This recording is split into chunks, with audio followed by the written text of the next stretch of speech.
G800. You know what I'm saying? G63. Had to give it a break. Too much smoky coming like Canada.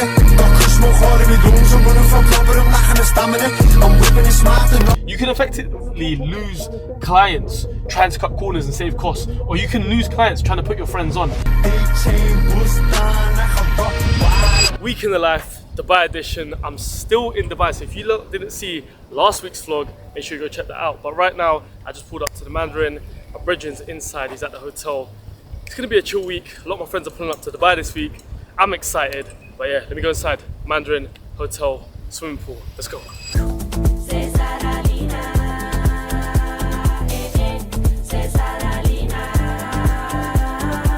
Alright, so right now I'm just chilling by the pool, and I've been out in Dubai for like a few weeks right now, and it's, you know what it is, every time I come to Dubai I always have different and changing opinions. I feel like the last time I came, I didn't vlog it, but the last time I came to Dubai, I was like, I never want to be here, I don't want to live here, I was just dying to come back home. But I've been out here for a few weeks now, and especially compared to London, because look, London in the summer compared to London in the winter is like two different experiences completely. And I feel like Dubai is a good place to come out to in the winter time, or when London's not popping, and that's obviously whenever it's cold. So if you guys have the opportunity to, you know, travel, or like, you know, you have a job where you can work from your laptop, or you have enough money saved up, definitely travel the world, man. Even me, I want to start doing a bit more Thailand, Dubai, but being out here is just, it's eye-opening, man. It's different to being back home, you know. But yeah, we're gonna have another week in the life this week, and a lot more of my friends are flying in to Dubai end of this week, so we're gonna see some different faces in this vlog, different things we're gonna be getting up to and doing. But yeah, man, this is a nice little chill day. I've been in the sun. I'm in super D&D mode right now. If you're in London, don't shout me, I'm here. See, one of the things I always realise as well, every time it's mad hot, I get too tired to vlog or even record content. I don't know what it is about heat. Heat just makes me tired. But look, it's been a good week so far. Work-wise as well, need to show you guys what's going on. So busy pipeline, but it hasn't been too bad, and that's why I've stayed out here so long. I've been out here nearly a month as well, actually. And if I couldn't lock in out in Dubai, I wouldn't travel, because there's no point traveling. You guys as well, if you guys are trying to travel, but you can't lock in another country, or you're someone that is going to get distracted, don't fly out, don't go abroad, because you're going to distract yourself, you're going to fall behind on work, there's going to be no point flying out. It's day 2 out in Dubai. We just checked into a new apartment. Now I'm waiting for bills to land, because basically, look, I was meant to leave on the 18th, and then my friend, he came down on the 18th, he stayed for a week. I was like, cool, I'll stay for a week. Bills is like, I'm landing on the 25th. You might as well extend another week. So I'm basically here for another week right now. I've been in Dubai for ages, but you know what it is? It's nice, man. I feel like London right now is freezing, so I'm happy to be here. It's lit in Dubai, man. Everyone from London is here. Like, if you guys were seeing Dubai in September on your Snap or on TikTok socials, everyone was in Dubai. So it's a good time to be here. But I need to actually lock in. I woke up early, checked into this place, had a nap, and now I need to jump on the laptop. So what do I need to do? I basically need to review some of the creatives, and then also script some new ads and stuff as well, and just check over the pipeline. Haven't done that much work the last couple of days. I've just been chilling. But yeah, I'm here, man. I'm in Dubai. Yeah. Time to work. Let's jump straight into it. So the way that my business has changed over the last few years is that I used to work a lot in the business. You know, I was doing a lot of the editing, the ideation, the scripting, I was managing the whole pipeline, but now I have a whole team built out. So we have like multiple video editors in the team, graphic designers, and then a VA. A VA is really important. So that's just basically a virtual assistant. What the VA does, so right here you can see like scripts that are written for clients. So we number the scripts, and then what we do is we chuck them in Airtable. Now this sheet is actually quite confusing, because you'll see videos, statics, organic socials, paid socials, and what this basically covers is I manage the paid social side of things, so that's like Meta, and that's videos and images, and then also the organic social side of things as well, so that's like Instagram, YouTube. So that's why it's kind of split in that way. But what would basically happen is I would upload, well, my VA would upload an ad into here. They upload the doc, which is what you just saw a second ago, the product, what it is, the script, the version, and then we put in the angle and what type of hook it is. We assign the editor, and then right here you'll see the naming convention done for the client. Now, this basically ensures that we can track what products are working, what offers are working, what hooks, what angles are working, and everything has to be data driven with ads. That's probably the biggest change I've had from organic to paid advertising, managing like £500,000 in spend across clients. You got to know what's working, because how are you going to make iterations? And I think where a lot of people go with their creatives, where they go wrong, is they don't make enough iterations on winners. They're constantly just testing net new angles, and when you're putting spend on net new angles, a lot of it's going to go on testing, a lot of it's going to go to waste, and you'll see at the end of the month your top line revenue and your profit isn't going to be as high. Whereas if you can focus like 60 to 70% of your time on winners, you're going to see a lot big of a difference. Now, when I get scripts done, I'll literally just message my VA on Slack and I'll tell them, please just assign it to the editor. And then I'll come in here maybe like once a day, check over the revisions, and I just do like the quality check-in. So all I do really now is like research, ideation, and quality check-in. I could outsource the research and ideation and the script writing. I choose not to, because that is ultimately the most important part for the ads. And for me, I've got really, really good systems. So right here, I'll go into my Slack and my Claude, and you can see script writers, angle checkers, ad writers, static ad frameworks. I've got really, really, really good AI frameworks that I use for clients. Now, what this basically allows me to do is write really detailed scripts and just ideate to like such a detailed and precise extent. So I don't need to kind of think off the top of my head. I use the data that I get from the ads. I use my AI script writers. I use all the docs that I have. So we have things like this. We'll have like a 30-page document on every single client. And, you know, this covers objections, this covers pain points, this covers the best angles, this covers everything about the product. So then when I write scripts, it is based on this data, and it is based on winning scripts, if that makes sense. So you can't just go into ChatGPT and say, write me a script for this product. It won't work. Like, it's not detailed enough. The way you need to look at AI is, it's like the most intelligent 12-year-old in the world. You know, they know everything, but you need to tell them what to do. So that's basically what the work and the pipeline looks like. I think the rest of this evening, I'm just going to basically go over statics. Statics for us is like more so middle and bottom of funnel, which basically means that these are the things that are bringing in the revenue. This is like offer statics, buy one, get one free, 50% off, buy two, get one free, depending on what client it is, what product. The statics need to be dialed in. And then for video is more so top of funnel. So that's like for awareness and stuff. We don't really run campaigns at like an awareness level. So we don't really run it like top of funnel, middle funnel, bottom of funnel. It used to be like that with Meta. Now Meta obviously does the targeting, but you need to know the messaging obviously within your ads and also where you're sending it. So are you sending it to a landing page? Are you sending it to a sales page? Are you sending it to a product page? And then having all of those things dialed in as one is how you get results in the creative game. But yeah, that is everything about creative as well. I feel like I need to make a lot more detailed videos in like my systems and how it all works, because, you know, whenever I show anyone in direct response my systems and what I'm doing in terms of research and how like we've got everything dialed in, like I think we've done quite a good job. Obviously we're constantly iterating and working. I know there's guys out there with better systems. This is just what works for us. It makes sense to me logically. It's very easy to follow. And, you know, if I was to hire anyone like a video editor or even a creative strategist, I could very easily drop them into my systems and they could easily follow it and replicate whatever I'm doing to get results. But yeah, I'm gonna carry on, get some work done. My boy is literally checking in like 4 hours, so I'm just waiting for him right now. It is a quiet Thursday in Dubai, and I know it's gonna get very busy this week, so trying to get as much work as I can done and out the way. And we're back right now. We're just at the petrol station. We literally just got this car out. We've got the Brabus outside. We've got a G800. You know what I'm saying? G63.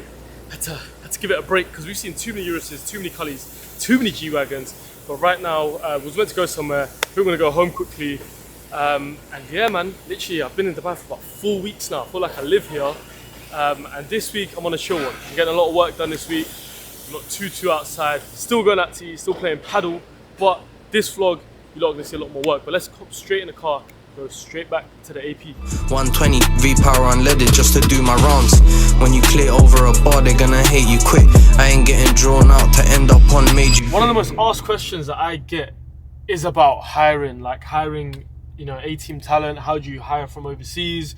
How do you build a team, sort of team structure and stuff? So I'm gonna break down my team structure in my organization. So obviously there's like 2 parts to my agency of marketing. There's the TikTok side of things, which I've kind of downscaled heavily.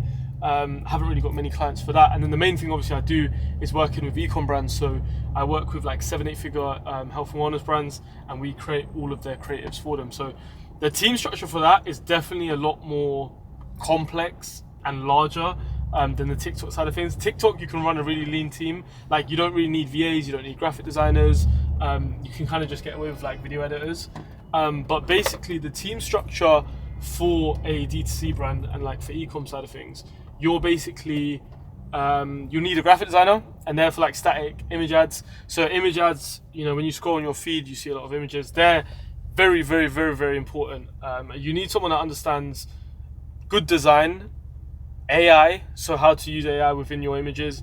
And then also the third thing is good copy, because text is the most important thing. The messaging, if you get the messaging wrong in your images, it can kind of make or break your performance, because, you know, if you're not putting the correct offers in there, the correct pain points, the correct messaging, the correct angles, it will really harm performance. And with statics, you'll see a lot of the time most people have like bottom of funnel statics, which means that they're the most sales focused statics.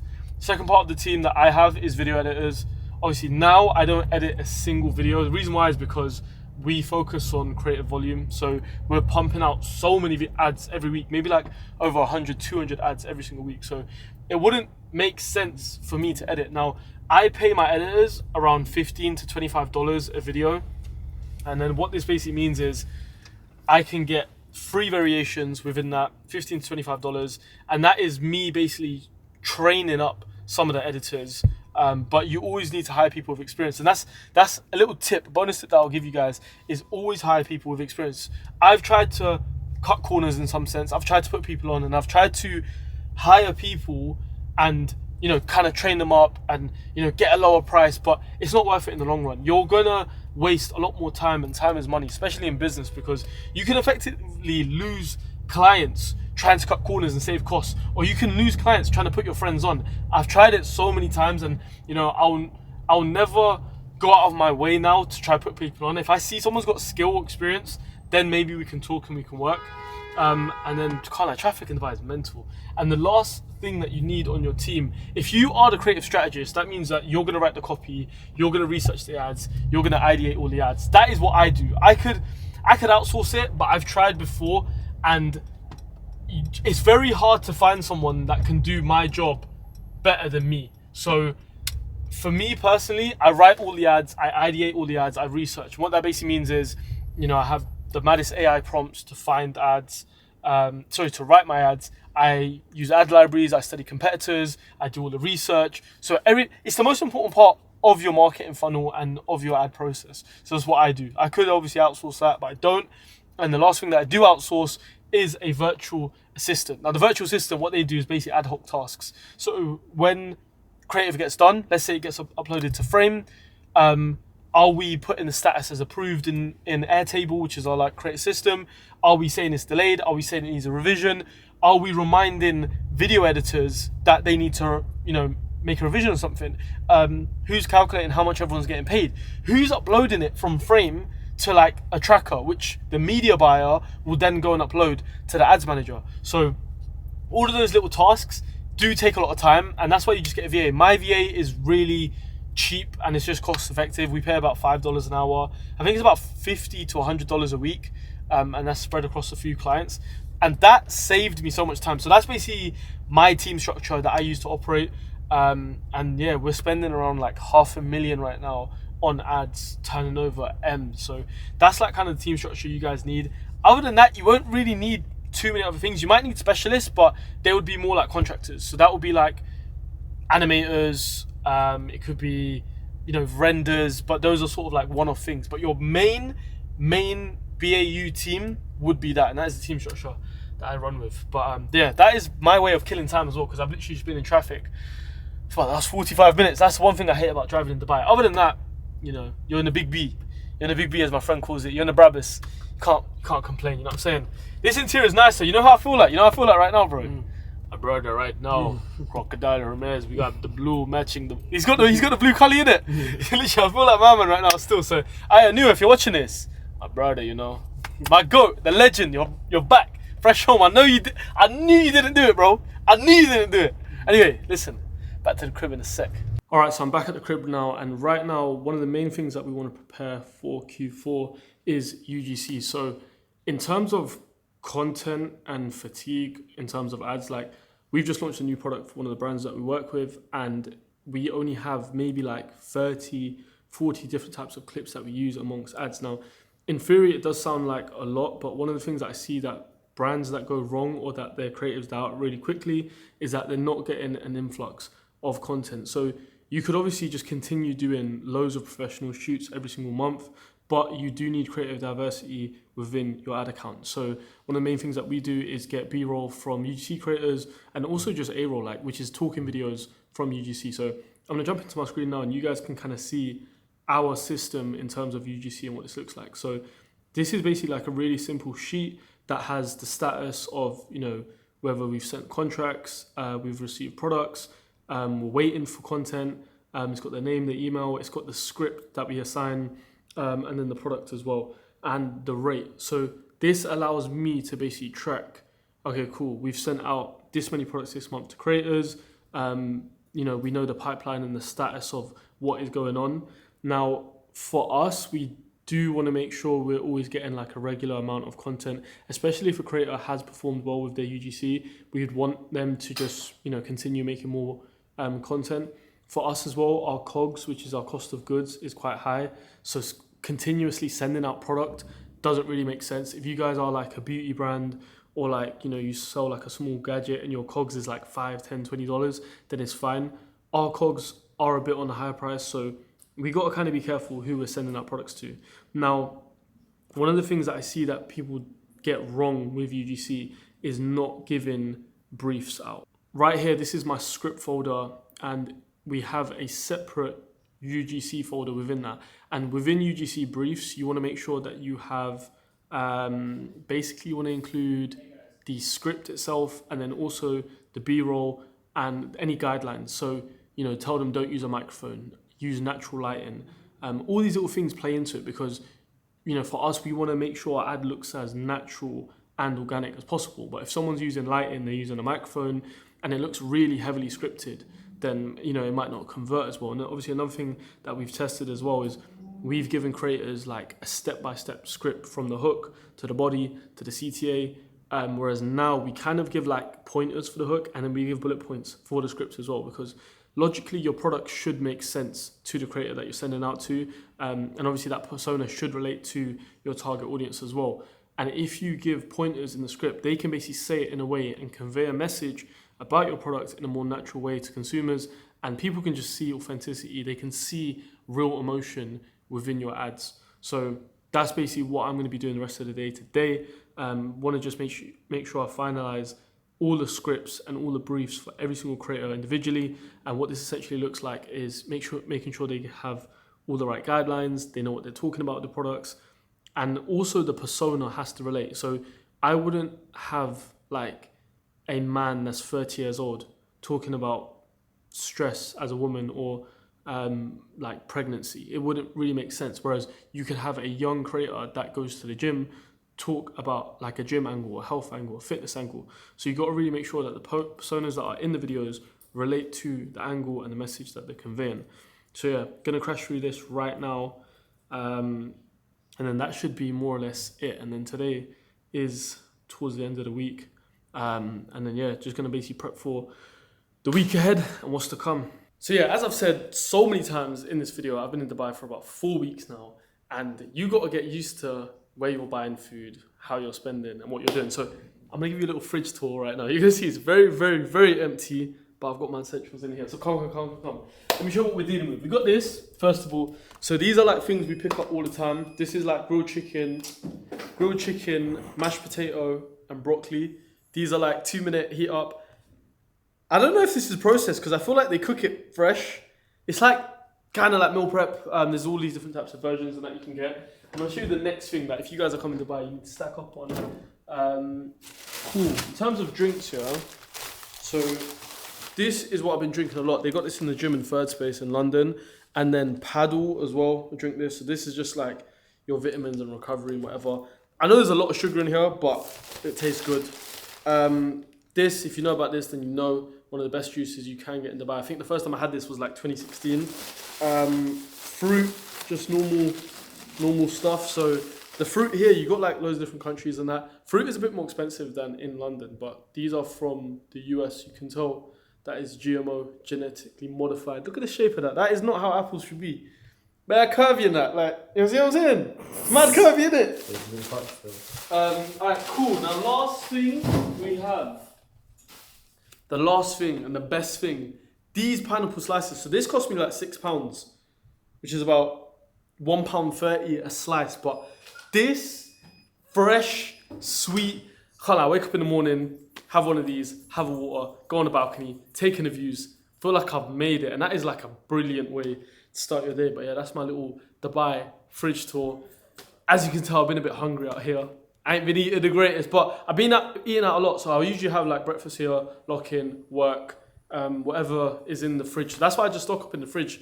Instead of just always ordering food, just eat something light, something healthy, dinner, step out, get food. That's the Dubai routine, man. That's how you gotta be living, man.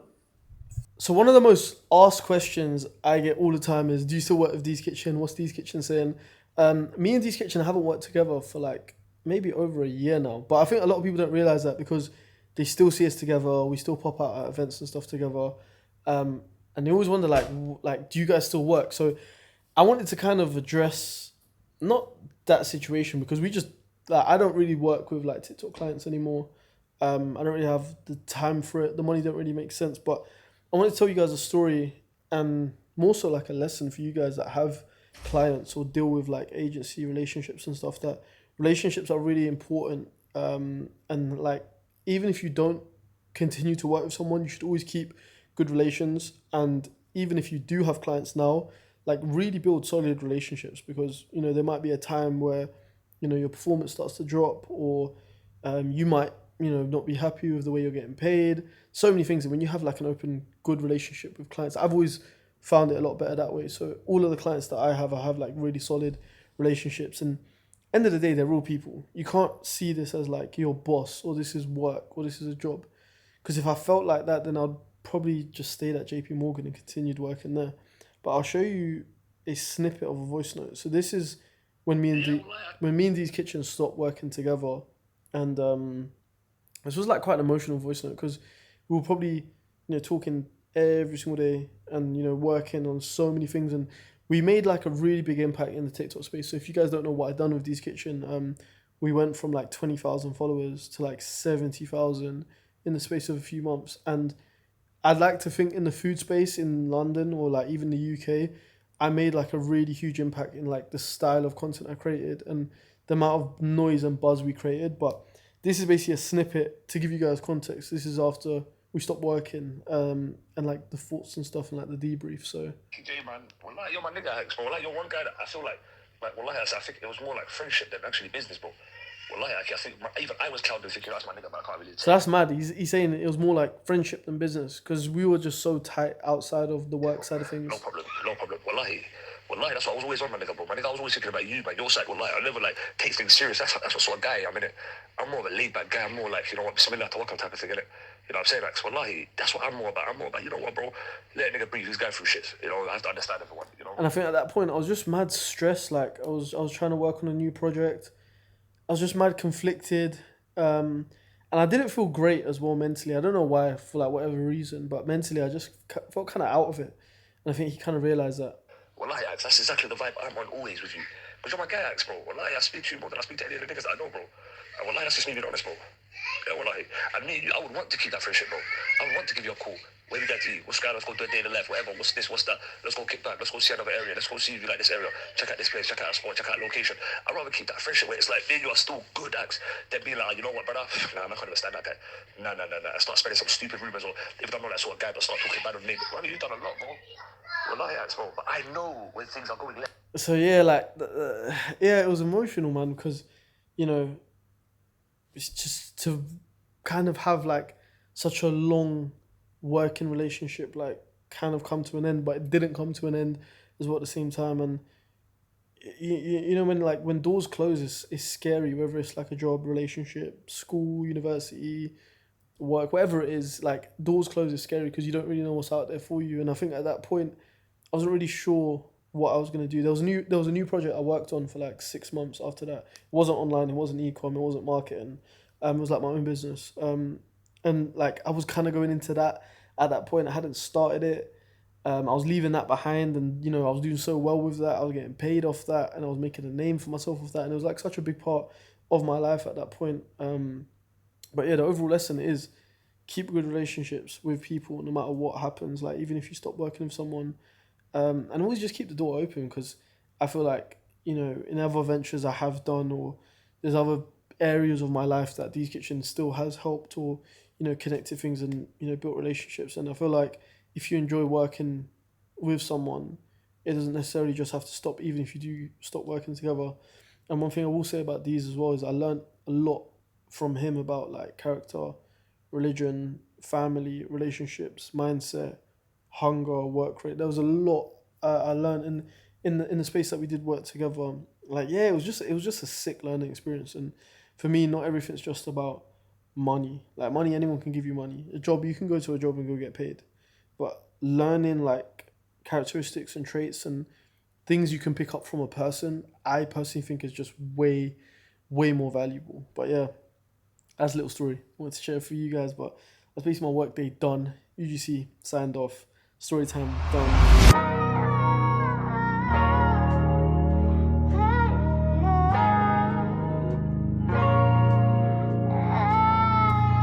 And now we're here. I'm in my last day in Dubai, and we just checked into this villa.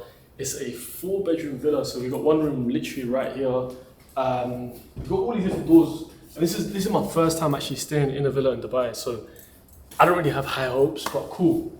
I'll take you through right now. We've got the kitchen right here. This as a kitchen in Dubai, it's a bit better than this. It looks like my yard. My yard's trenches. But we've got the living room right here. This is, I like to think it's a spacious living room. I think, you know, there's a lot going on, but come, let me take you outside. This is what's disappointed me. I don't know, whoever booked the Airbnb, I don't know if the photos has lied, or it was this bad, but this is the view and what's going on now. I feel like if you kind of squint and maybe you look at it from a certain angle, then it's calm, but that's basically it. But listen, this has basically been a wrap of this week's vlog. This week has been, I like to think, mainly just like work focus, you know. Been locked in. It's my last week here, so I don't want to be out too much. Obviously, Q4 is around the corner, Black Friday, so everything has just been in full speed, full motion, UGC, content, creative, paid media. Because look, if you don't get Black Friday right, it's going to be a big problem. Black Friday for Ecom brands is the best time of the year. You're going to make so much profit that will kind of take you through maybe the next 6 months, even maybe the next year, and you can do so much with that in terms of investment, R&D, profit. There's just so many things. But yeah, that's basically it. And then in terms of the GT3 RS as well, I know I mentioned that I didn't actually take my camera, but GT3 RS, crazy car. That car is literally, if you guys haven't driven it, it's like a track car. It's loud, it's quick, it's stuck to the ground. This is the spec that we had. It was just a blacked out one, crazy spoiler. And yeah, that's literally everything. But if you guys haven't seen the last vlog in Dubai, make sure you click above right there. And if you guys want to see more content, even more week in the lives in London or anything, make sure you comment down below what you want to see. Even if you want to see more technical videos on the Ecom side of things, let me know. But other than that, I'm going to see you guys in the next video. Peace.